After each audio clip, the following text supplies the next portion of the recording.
accidentally used the old title. It's okay though. Boom. We are live. If you've never been here before, you might want to fast forward to the intro. If you have been here before, you know the deal. We're going to wait for a second and then get this started. I have to get the link from my own channel. I got to get my own link from my own YouTube channel. I have no secretary to prepare such things for me. The tweet is too long. I have to delete 3 characters. Oh, I have to add the picture. I wrote the tweet already, but I got to get in there and add the pictures and stuff. It is in a folder called website stuff on my computer. Boom. Found it. OPHANIM season 3. It's almost season 4, but right now it's still season 3. I just need to delete 3 characters from this tweet.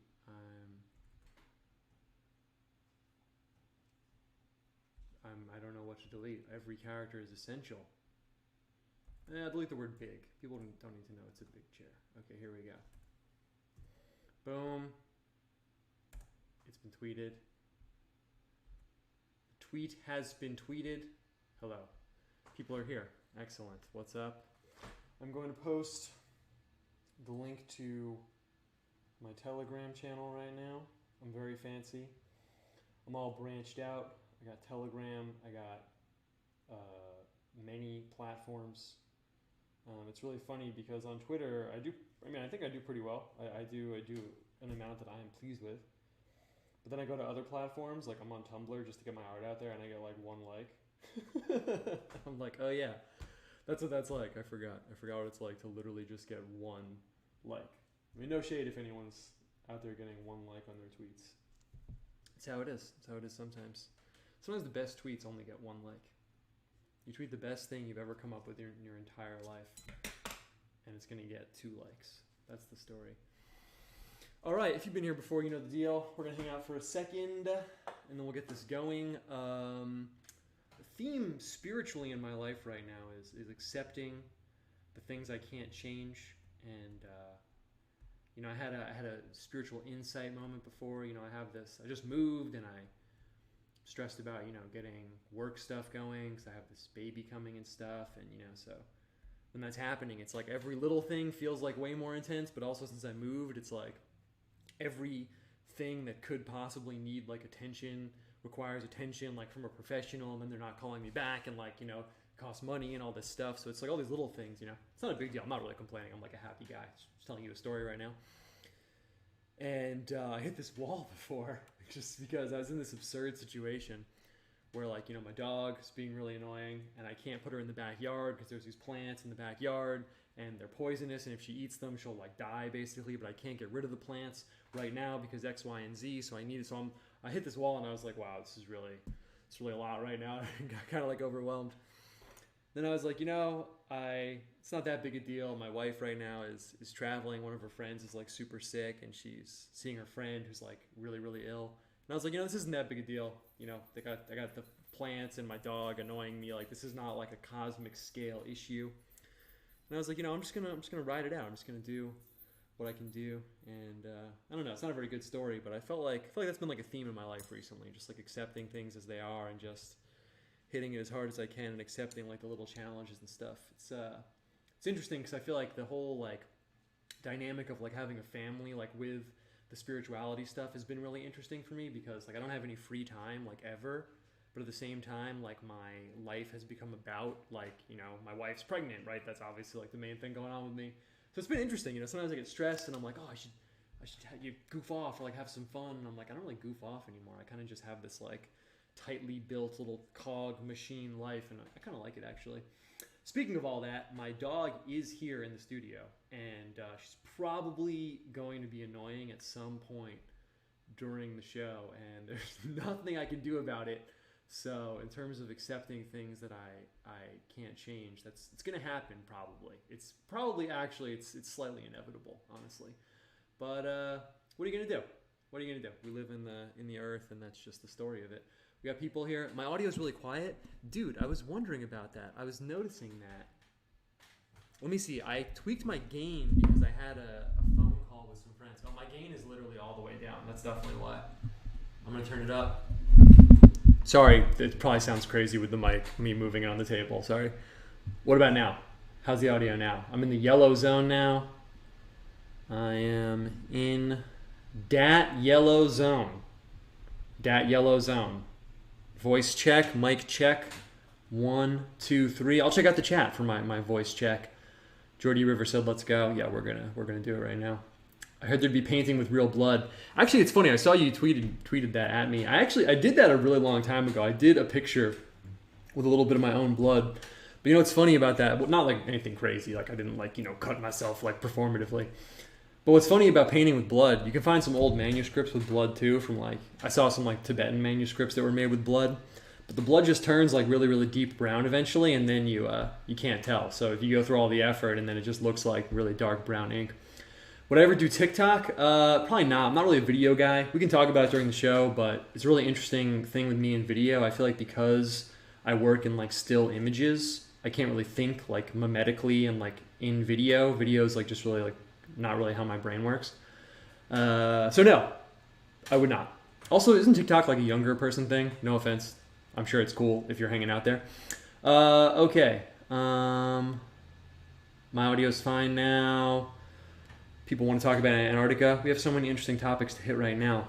But it's about that time. It's 7:04 and we're riding out the dog clock. So let's just go. We'll jump in and we'll talk about whatever you guys want to. And also I have some stuff too. Let's do it.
We should start the service, and we want everybody that's here, that's got the Holy Ghost, to get in the service, put something in the service, and if you haven't got the Holy Ghost, come and seek the Lord and get it, because you need it.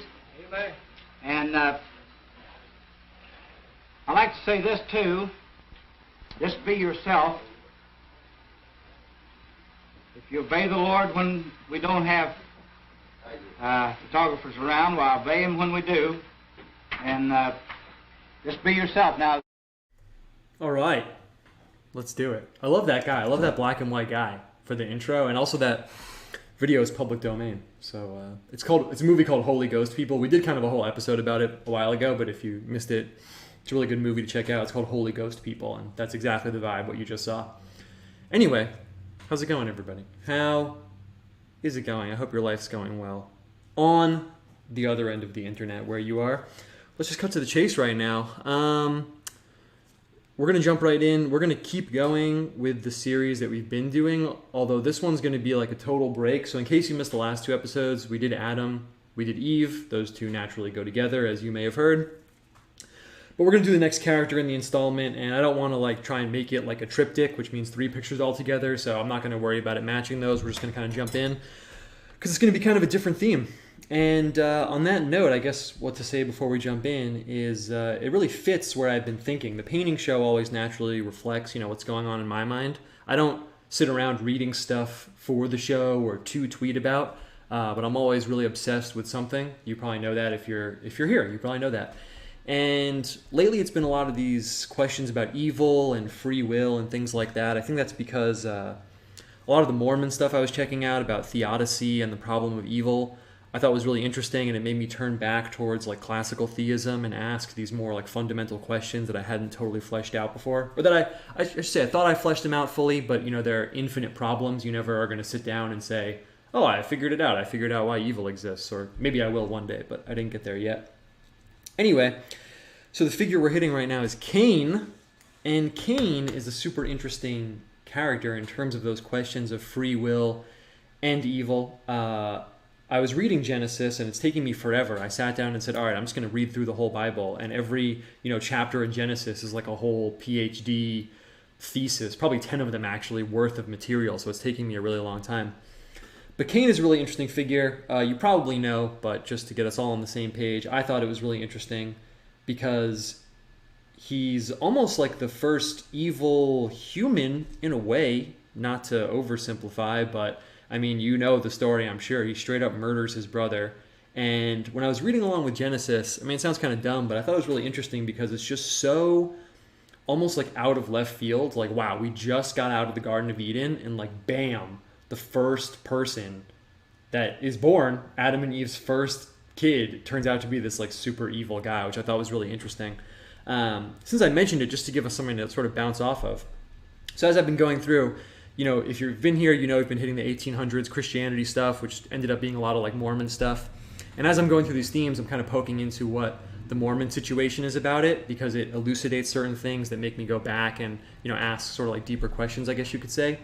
And it's interesting because the Cain story gets like totally tweaked in Mormonism, because Cain sort of forms this like secret society pact with Satan. And the reason God rejects Cain's offering is because of that, because Cain has like brokered a deal or joined a pact with Satan, basically. And I thought that was interesting, and it made me ask, what is the deal? Like, why did God reject Cain's offering? In normal Christianity, in the sort of real story, I guess you would say, if you're on that side of things. And I looked into it, and it was interesting because there actually is a verse in 1 John chapter 3, i.e. in the New Testament, not the Gospel of John, but the letter John later, that mentions Cain and says he was of Satan. I don't know if that meant like officially or, just that he's an evil guy, so he's of Satan. But it's interesting, you have this like super evil character right out of the gate, and he kills his brother, and it's roped into all these like bigger questions, and the text on it is very sparse. It's just one chapter really, and it doesn't really explain a lot. I think that's why, we'll go into it, I kind of want to start painting right now. But I think that's why a lot of bigger, I don't want to call them folk traditions, but more like speculation, in my opinion, gets pinned onto Cain, because almost everything about him is like a big question mark. I mean, he marries this woman. Who is that? I mean, I guess you could deduce who that is, but that's interesting. He gets the mark of Cain, doesn't really explain what that is.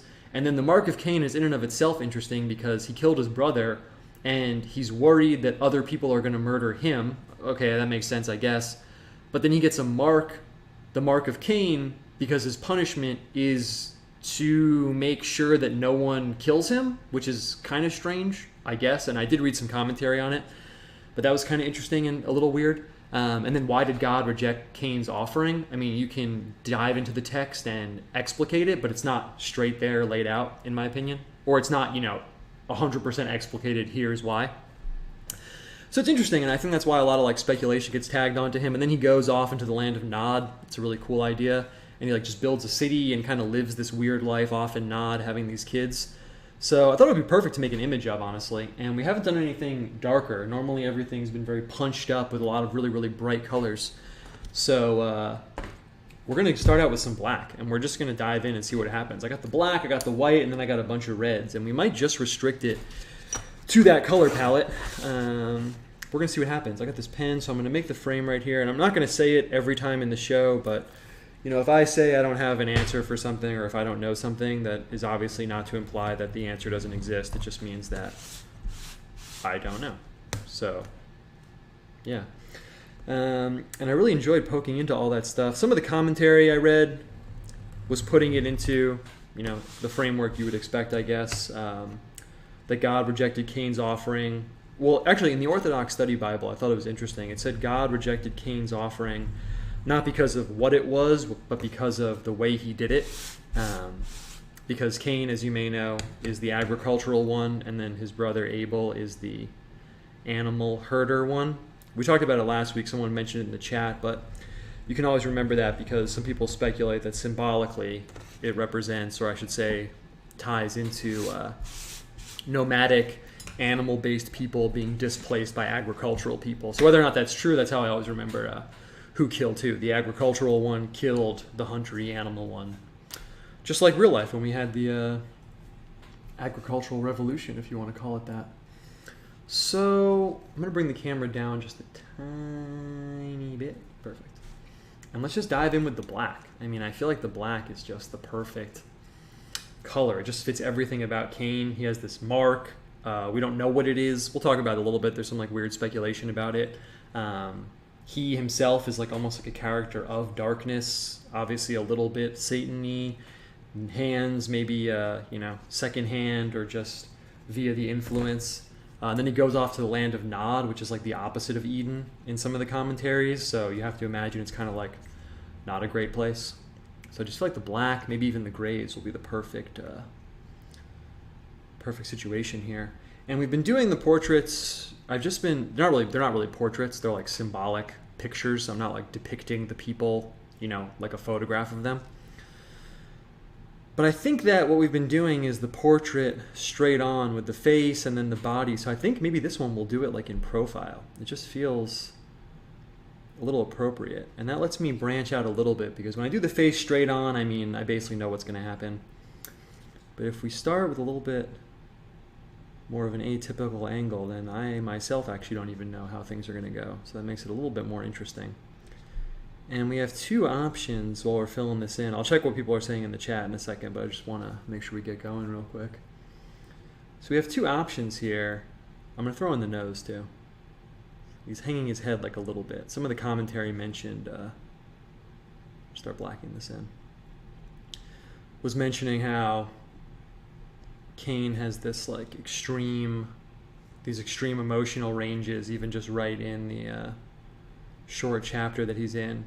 He makes his offering to God and then it's rejected, so he becomes like sorrowful. And I think the text says like extreme despair or something, and God even asks him like, why are you in extreme despair? What's going on? He doesn't say what's going on because he knows what's going on, but it's mentioned explicitly. So we'll have him kind of hanging his head a little bit. We'll have the neck jutting out like this, almost like hunched. Yeah, that's perfect. We'll give him kind of like an oddly long neck.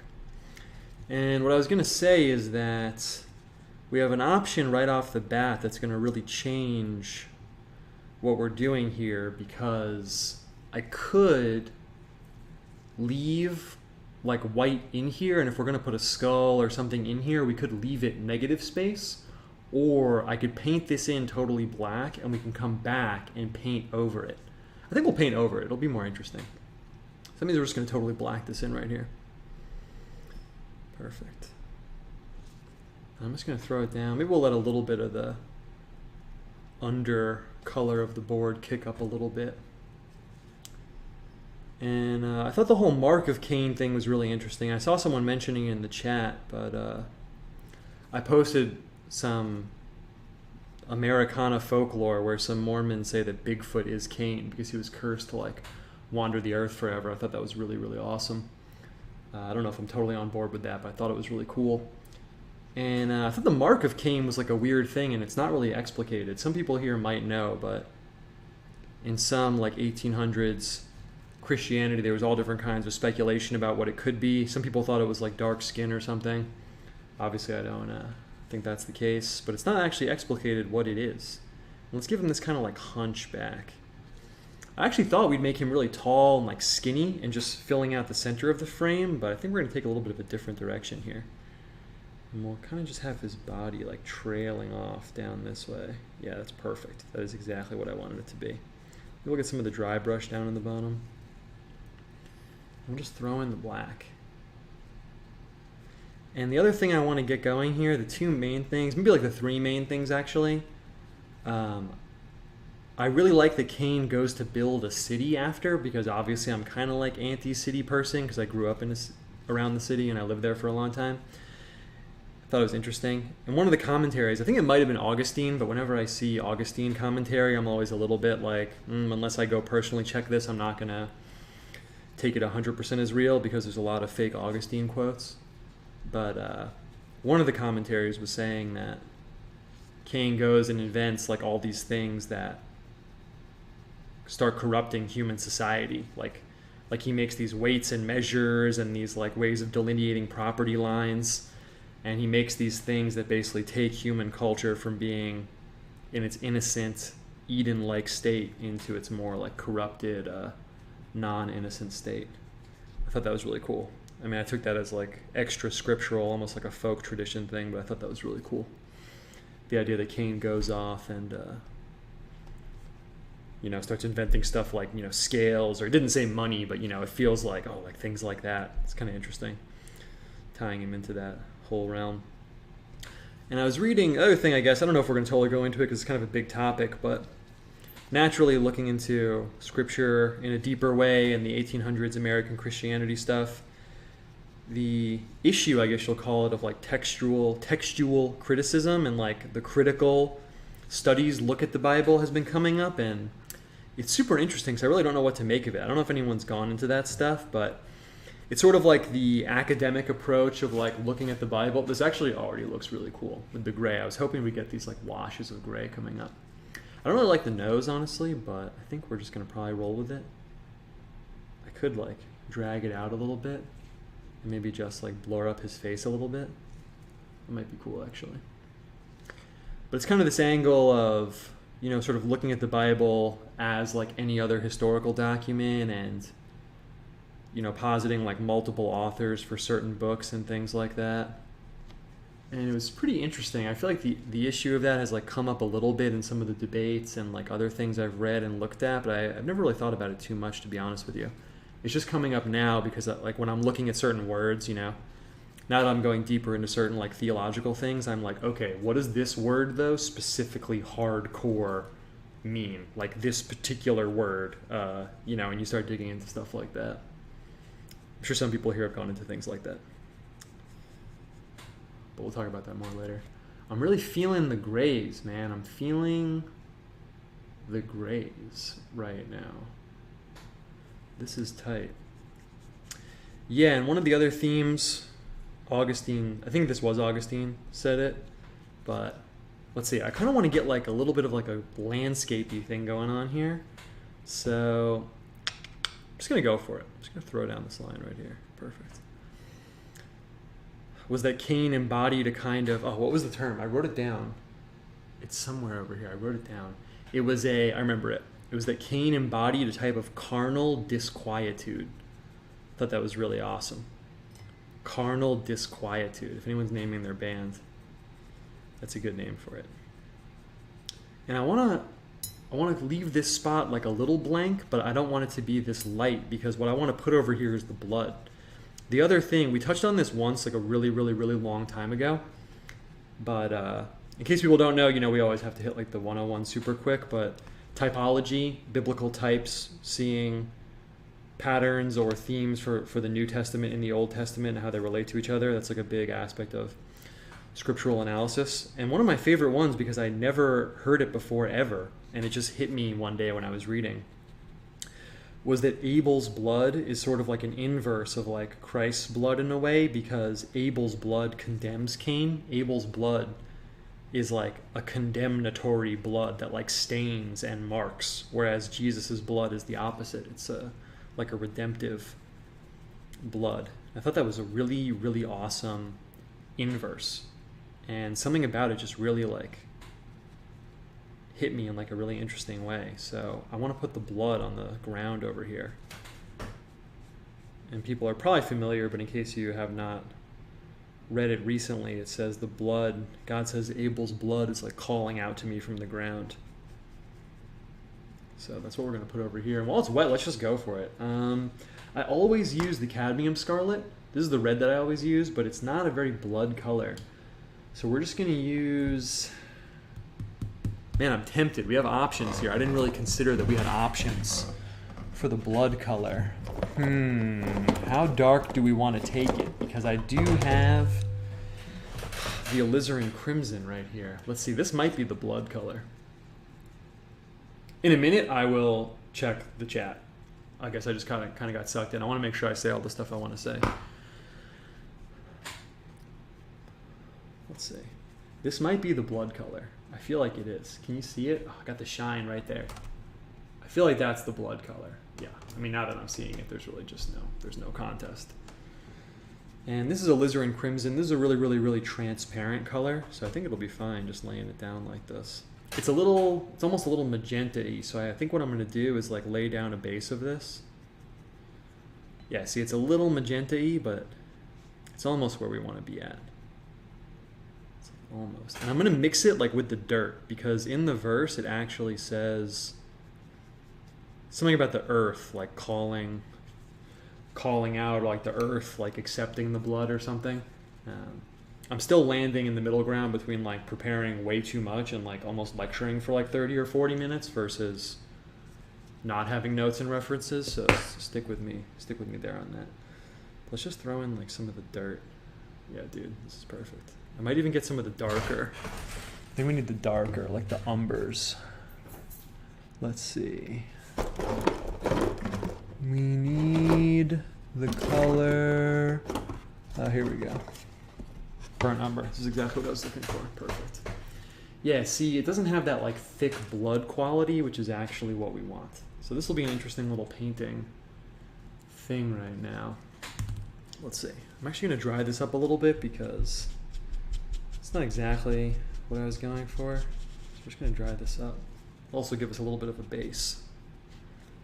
But let's see. We got the brown, this. We need the cadmium red also. You know, I'm thinking about blood color. I'm almost thinking like maybe I should mix it with like a blue. Maybe that would give it like the thick darkness. Because look, we really actually don't want to take it in that direction.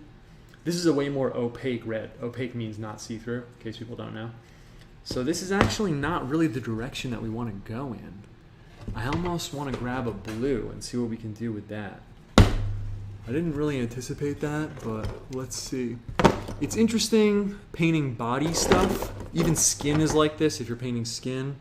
Here, I grabbed ultramarine. Let's see what we can do with this. Because you always end up mixing like cool and warm colors together. Even with skin, it's kind of weird, I guess, but you normally want to add like a little bit of blue in. And a little bit of the red for like the heat of the body. But I don't know if I've really painted like thick blood in a way with these paints. So I guess we're going to see what happens right now. So we decided this is way too magenta, this is way too transparent. So I think what I'm going to do is I'm just going to add some of this ultramarine and like darken it up a little bit because I really want it to be that like dark, thick blood color. Might even be too dark. Let's see though. Yeah, that's perfect. That's actually perfect, dude. Nice. Great. Oh, you're even getting like the lightness coming up from underneath. It's literally perfect. And I don't want to overdo it. You know, I don't want it to be too over the top. So I'm going to throw some brown around here. Yeah, we can get away with the brown, but we almost don't even really need it. We don't even really need the brown. It's almost like a little excessive. I'm just going to come in with the black. Let's see what happens if we just come in with the black. Perfect. Maybe we'll just come all the way around with the black. Let's fight a little bit. There we go. Perfect. Let's come down here. Cool. So yeah, I don't know. I was thinking about all that stuff, and that's basically the deal. It's interesting too because the verse after Cain gets mad that his offering is rejected, God says something like, kind of says basically like, why are you mad? You know, if you come with positive intentions, it'll be accepted, and if you don't, then you know you have a sinful situation, something like that. The point though is that it's interesting because I've actually seen that quote and that brought up in the context of free will. I've seen some people point to that in the context of like the free will discussion because they're like, well, clearly God's saying that Cain has like the free will here. to make it one way or the other. I'm kind of torn about that section of the painting down here. It's like a little muddy, but I almost like it. I can't really tell how I feel about it, so maybe we'll just keep moving and we'll kind of see what happens. I mean, I could hit it with this red. I could just hit it with this red right now and that would like clear it up a lot. But I almost like the deep darkness. I don't know, man, I'm torn. I'm a little torn. Let's see, I want to get it like away from the lights. I don't know. I don't really know what we should do there. Let's just leave it for now. And then we'll come back to it. Once this black dries, it'll be a little bit more obvious how it's going to look. Because right now, this is looking darker because it's still wet. So in the end, it'll dry matte like his head up here. So let's come back to that. It's a little bit messy, but maybe that'll be good for this. I don't know exactly like what territory we're heading towards, like 100% here. So we'll just kind of leave that. And someone said, I saw it. If you said anything you want to make sure I see in the chat, you can just say it again because I can't scroll back up. But I saw someone said you can put a city in here, and like, yeah, that's totally what we're going to do. That's definitely going to be the MO right now. So I guess in here, this would be like the land of Nod. And when I was going into that, it's interesting because apparently Nod, which first of all is a really cool name. It reminded me a little bit of Winkin', Blinkin', and Nod. If anyone knows that like child's nursery rhyme. Which kind of has a little bit of like a creepy flavor to it. But apparently Nod means like to wander.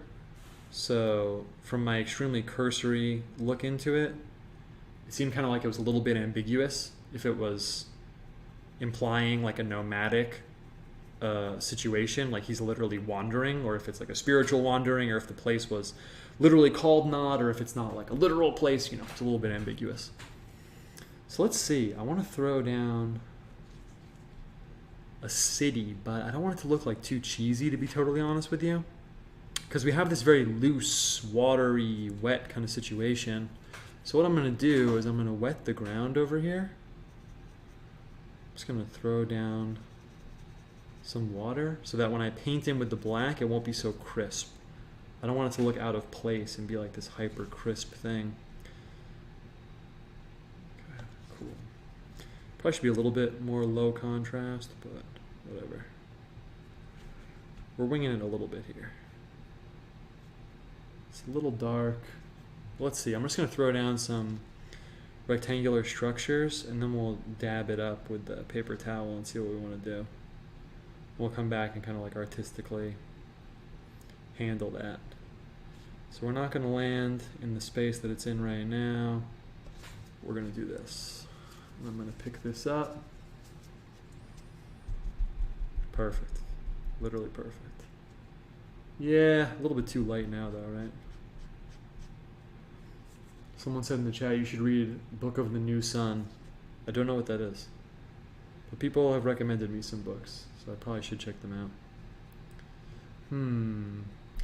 Can't tell. Maybe not. I can't tell if I should push the clarity of the city here, because I feel like I gotta go one way or the other. I have to make it clear and crisp and you can see it, or I have to go with like foggy in the distance.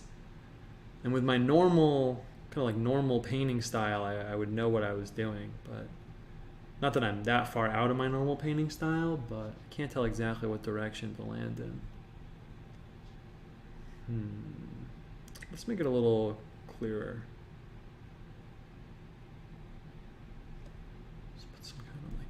In here. We'll let this dry too and then we'll come back here. I have the option of making it brown. That will make it like really clear and stand out, but I kind of feel like for some reason it's a little bit of like a cop-out. This actually looks kind of cool. That looks kind of cool. It's a little bit tilty, but I actually like it. Okay, I could roll with just the gray rectangle. I didn't think the rectangle would look that good actually, but now that I'm looking at it, especially with the black bottom, maybe I can even come out with a little bit of like, it's kind of like foggy ground coming around the outside. Yeah, like some horizontal like clouds maybe. I don't know. We'll come in with a big black one. You can probably hear my dog complaining about what's going on right now. Yeah, I kind of like that. Let's leave that for a minute. It'll dry and clear up like what happened over here. You can see, remember, this was really like muddy and shiny a minute ago. Yeah, Ren S said it reminds me of the Sumi Inc. episode. Yeah, it does, right? It does. It's because of the way, actually, it's funny you say that, because this board, it's not like the other boards we used. This board is meant to mimic watercolor paper, so I think that's part of why it's giving me this effect, but yeah, it's pretty dope. Especially over here. You can see how, like, if you really dug in, like, even just this little, the way the line is, like, dragged out over there, you could really do some cool stuff. And let's just throw down, it's interesting, because I don't know if I want to give him, like, a halo. Let's think about this. I shouldn't get a halo, right, because he's not, you know, like a holy figure in that sense. In one of my Renaissance art symbolism books, one thing I got from there is they use a diamond halo on people who are still alive. So I think we're just going to use the square. We won't call it a halo. You know, I don't want to have to like figure out if that's like appropriate or not. I mean, it's not, so I don't want to have to like figure it out. But I want something up here. It'll also tie the composition together. A square would be really interesting and really strange.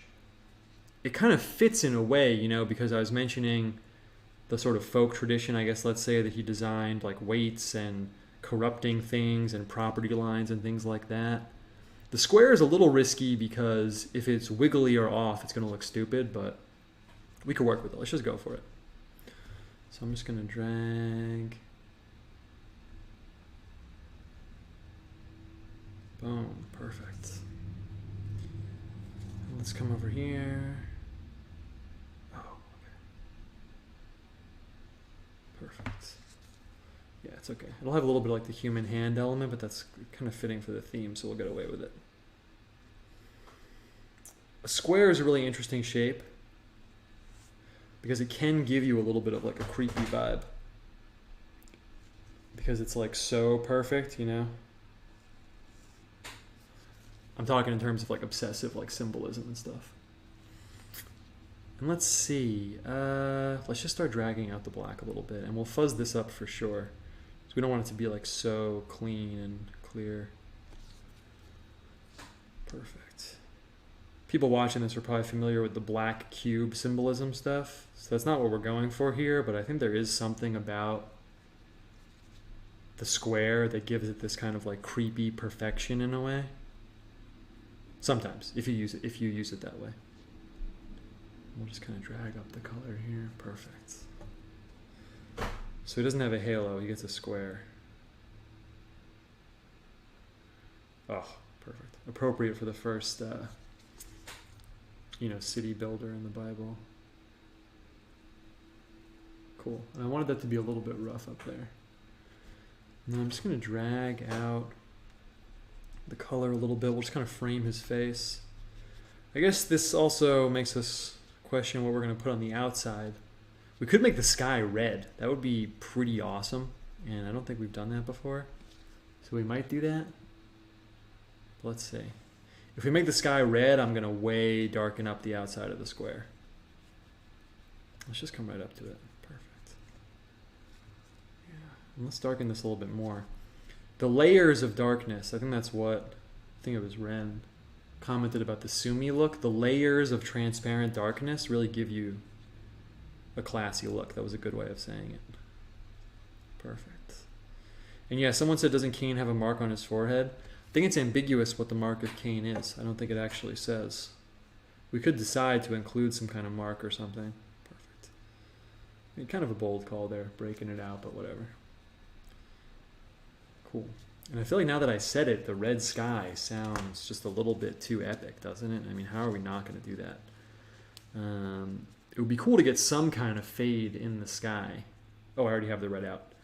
So let's try something a little bit different. I mean, I have the orange, so we could fade up from the orange down.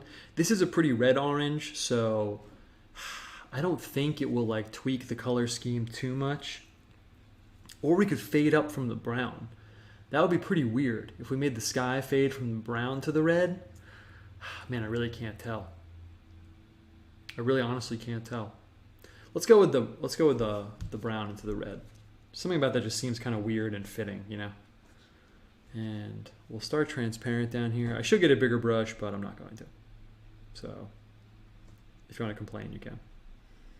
But I think something about the small strokes might work really well here. And I was kind of married to keeping the color scheme just straight red and black, but something about this brown just feels really appropriate. I was thinking about that idea of like the land of Nod, and he goes off to this place that one commentary I read described it as like the opposite of Eden. I thought that was such a powerful kind of idea. Like, what would the opposite of Eden be? Just like a totally cursed, like horrible place. And then also, yeah, in terms of the mark of Cain too, as normal, I only have questions and not answers. That's probably how it's always going to be. But Cain has a son named Enoch. It's not that Enoch, by the way, in case you're into Apocrypha. It's not the guy who wrote the book of Enoch. It's just the same name, I guess. He names the city Enoch that he builds. And then I think it's 1 or 2 generations later, there's a guy named Lamech. Well,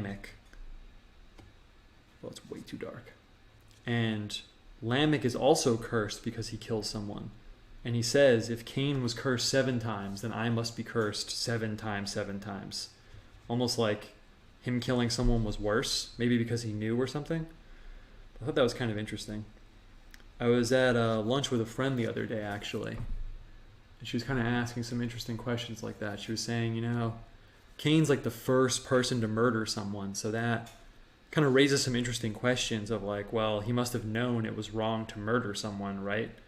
And then it kind of elucidates these interesting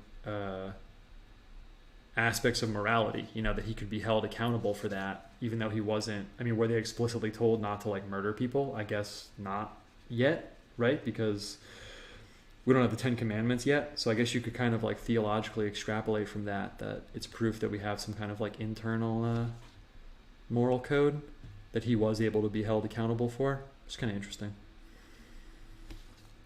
Perfect. And I'm just going to fade up into this red. So I'm going to get one more pass before we hit it with the full on, just the straight red. And I think this background color was really, really a good call. Hold on, there's this pop-up and I can't see what you guys are writing. Perfect. Cool.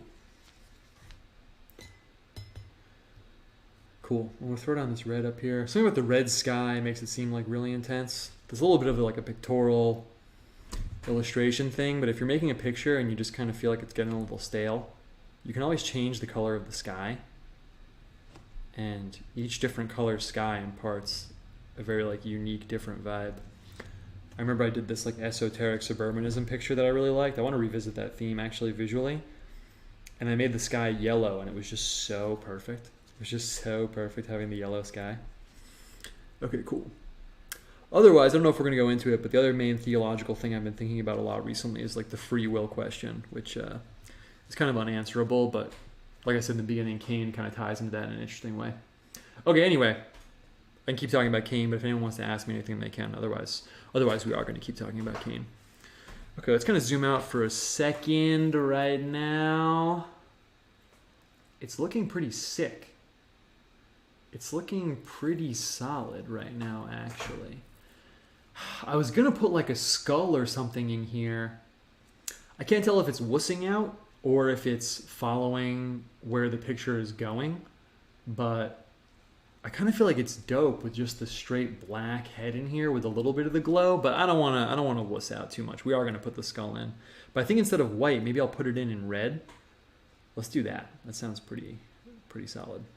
So we'll put the profile skull in. And I'm just going to wing this. I don't know exactly what style I'm going for here, but I'm just going to go for it.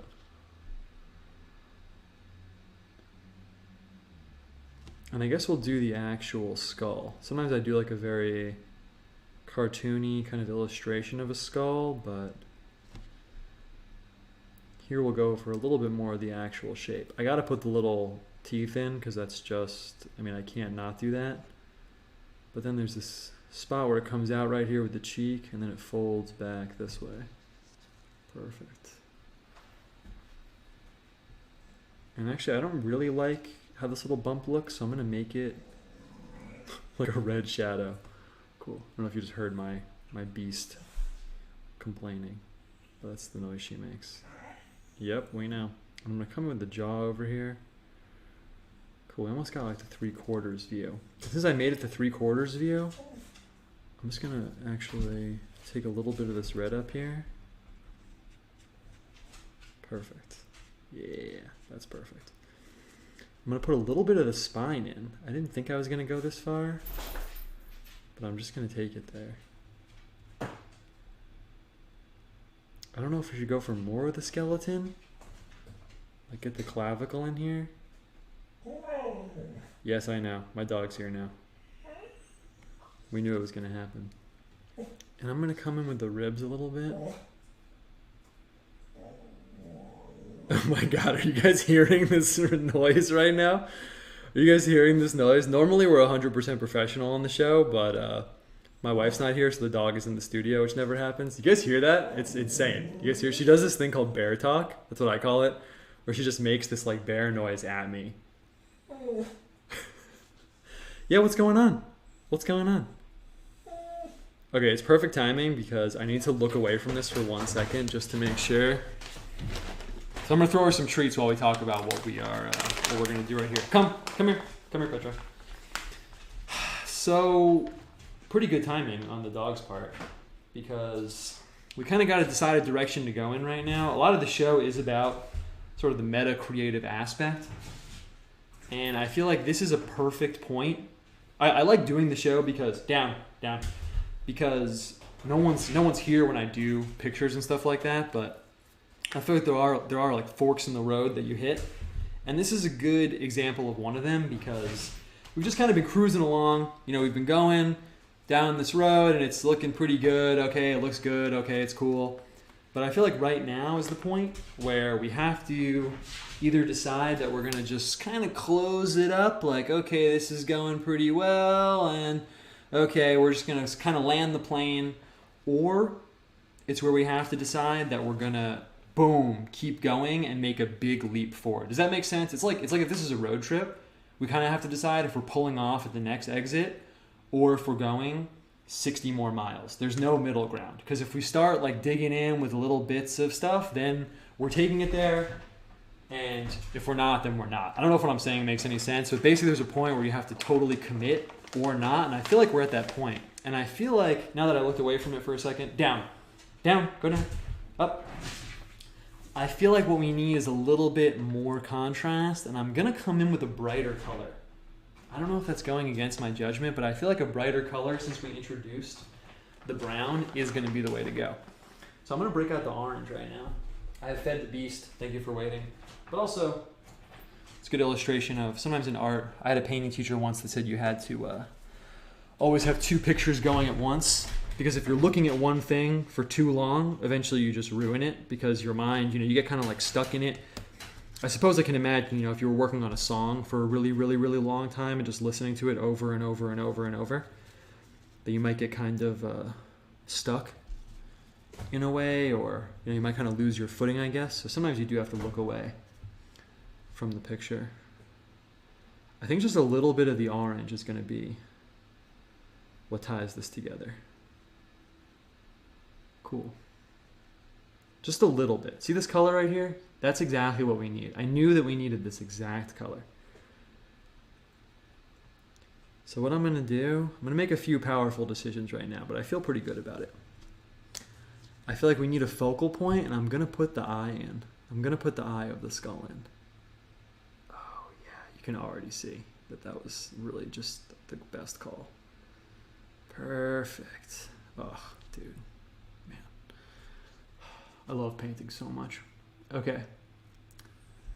And I'm going to throw a little bit of the orange glow up from the ground. That might be it. I thought we'd have to put in some rays and like a bunch of other complicated stuff, but I don't want to push it too much. I feel like it actually is looking pretty good right now. I'm going to throw in the border color too. That's also going to like clear things up a bit. And once I throw in the border color, that's when we'll know if we have made the right call or not. Am I making it black? I'm not going to make it black. Oh, I already used raw sienna. Okay, what color are we making the border? I could make it like a dark red. Maybe that's the answer. I could make it this cadmium red. I don't even think we used this yet. Let's see. Let's see. Someone said, they didn't tag me, but I happened to read it. I don't know why I feel like backseat painting right now. It's kind of what the show's about in a way. The show's about this sort of creative process. So backseat paint away. I could always just reject your suggestion. I don't know if this color is the right color. It's going to be too loud and it's going to like mess it up. You know, whoever said that maybe blue around the outside would be tight. I feel like actually that is a good call. I feel like this kind of night color, I would use indigo, but I don't really have indigo here right now. And also it would be too close to the black. So I think I'm going to throw the border down in blue. I'm going a little bit off the rails right now, but I think that this is a really good call. I'm going to grab a bigger brush, and that's just what's going to happen right now. Yeah. Oh man, this is going to be a really powerful call. Yeah, this is a good call. I'm going to do it right now. Oh, yes. Dude, I love when you put a color down and you're a little bit nervous about it. You're like, oh, I don't know, but it was the right call. Perfect. I thought this would be solid because one theme that we didn't really hit with the Cain stuff, if this is too bright, I might dull it down with a little bit of the burnt umber. But it's going to look totally different once we get it all the way around the border, so I'm not going to judge it until I can see it all the way around. This is an easy one to change, but I thought it would be cool. Because one theme with Cain is the night. I wanted to hit the night theme. This might be too saturated, but I can't tell. Let's see. Let's turn it around over here. It might be too saturated. Well, let's see. Yes, I know. We're throwing down the border right now. We're almost done. Let's see. Turn it one more time. One more line up.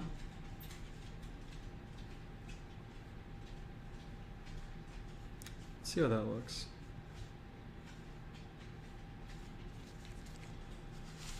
Oh. Okay.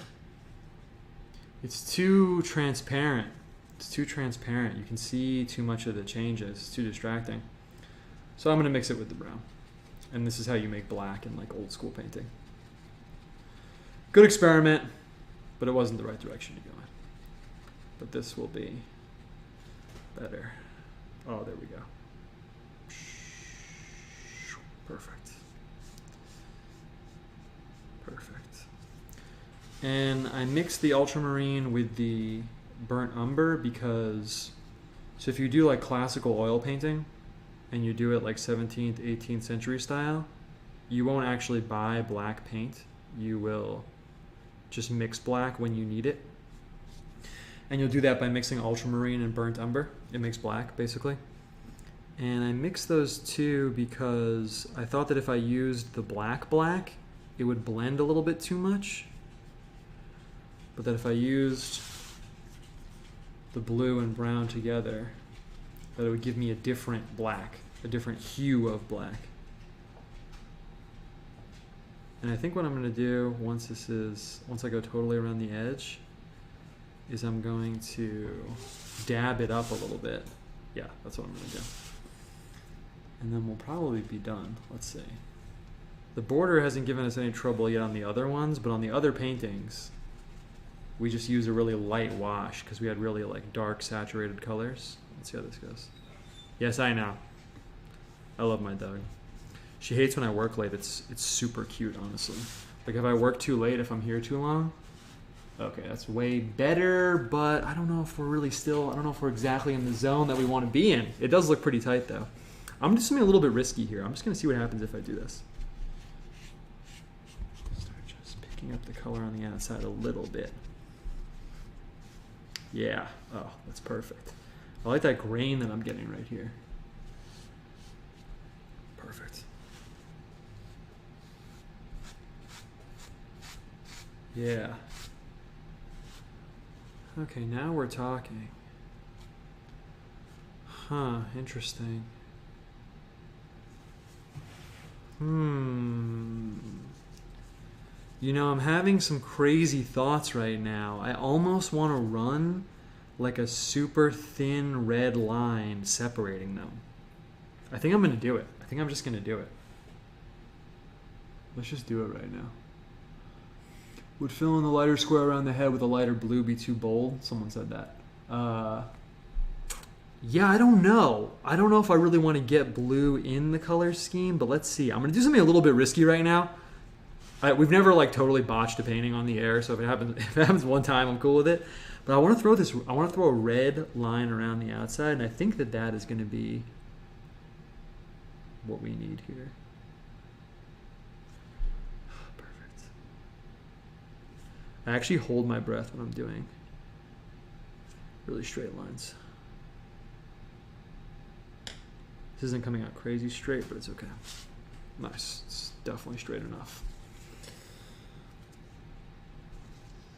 Okay, let's make it happen over here. You can see actually what I'm doing. If I was watching someone else do this, I would say, hold on one sec.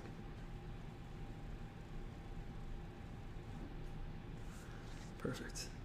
You need to do it with your arm and not your wrist. If you do it with your wrist has a natural like moon-shaped curve, but if you do it with your arm,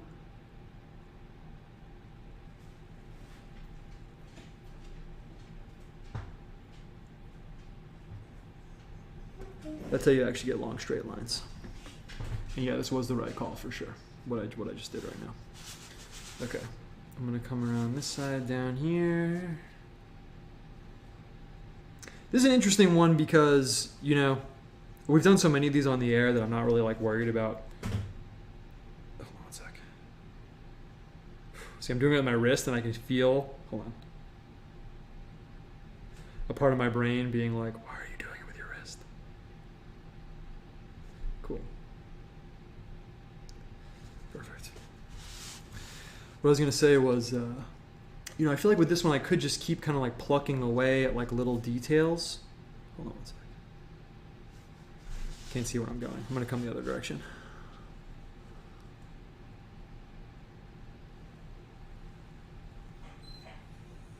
Yeah, I know.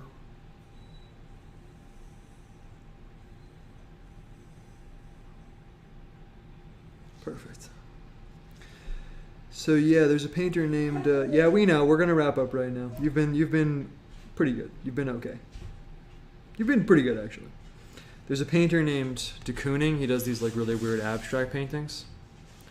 Yeah, I feel really good about that. I'm just gonna brush out this little discrepancy. Actually, maybe I'll leave it. It kind of looks cool. Okay, we're definitely in a really good spot right here. It looks pretty good, actually. The more I look at it, the more I'm like, okay, it's kind of dope. Yeah, so it's interesting because, you know, I'm doing the show right now, right? It's a little bit of meta note. And I always want to present as like, boom, like, wow, super confident decision making. With this one, though, I kind of feel like I could just keep doing little things. You know, there's a painter named de Kooning, and I kind of think of two different like schools of painting on this issue, but de Kooning said that great paintings aren't finished, they're just abandoned at a certain point.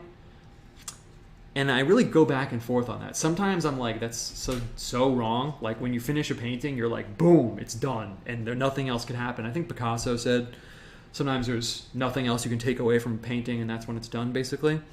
But other times I do kind of feel like that, like the de Kooning model, where it's like, well, you know, if I turn away from this for 5 minutes and come back, I'd probably come back and say, oh, it's definitely done. I'm looking at it right now with you. I don't know, man. You know, actually, you know what I'm going to do? I'm going to do one more thing. I feel like I just need to make this more of a focal area. And I think I'm going to bring the red from the skeleton down over here. And then that's what I'm going to do.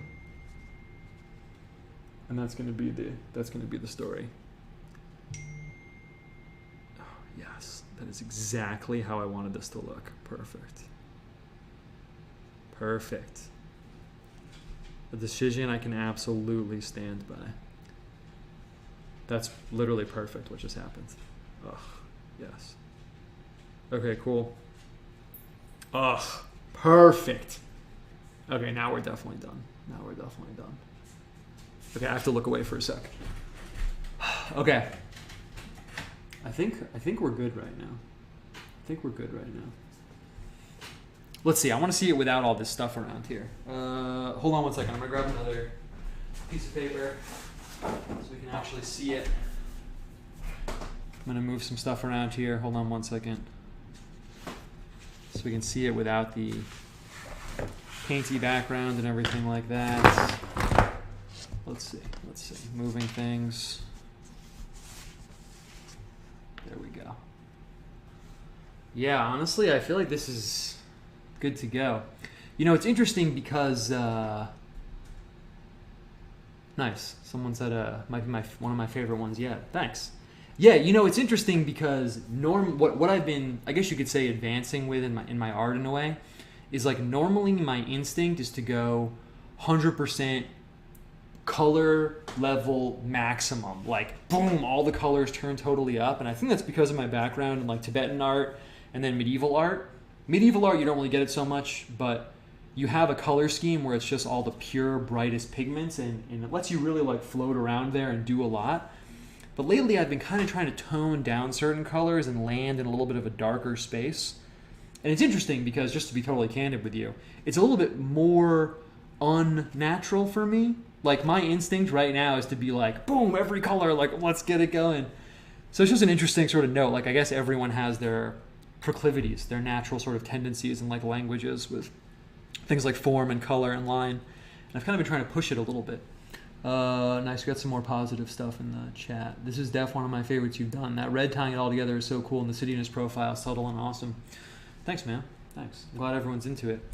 And you know, they don't go together. They weren't meant to go together, but since I literally have them sitting right here, it'll just be interesting really quick.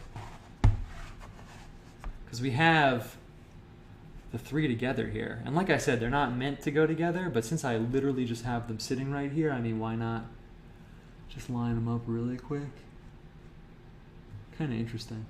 Really, Adam and Cain go together. So you could take the two and put them together. That's actually kind of dope. You could take the two and put them together. Cool. Okay, that was really solid. Awesome. Awesome. Not a very like theology heavy episode. Actually, we talked about a bunch of stuff. Cool, man. I'm gonna bring the camera back down. All right. We're definitely done with this one. Perfect. Any notes I should say at the end? No, you were just here and we went over all of it. I don't know what we're gonna do next, because next we could jump to another figure.